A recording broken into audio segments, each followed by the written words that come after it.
โอ้โหสุดยอดเลยครับทั้งวันทั้งคืนฝนฝนนอแตกแต่ว่าจะมาเอา FC ผมอยู่ครับไม่อยู่ครับมาเปิดให้บริการเหมือนเดิมเรื่อยเลยครับผมในตะกร้าเลย10 บาททุกไม้ไม่มีแล้วหมดแล้วตัวเอ็นแก้วหมดแล้วครับเหมือนเดิมเช่นเลย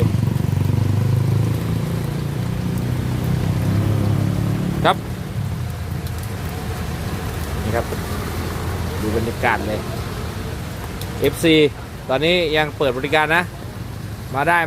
ไม่ต้องไปกลัวมันฝนแค่นี้จิบไม่เจ็บไม่คันนะครับบริการทุกจุดทุกที่เหมือนเดิม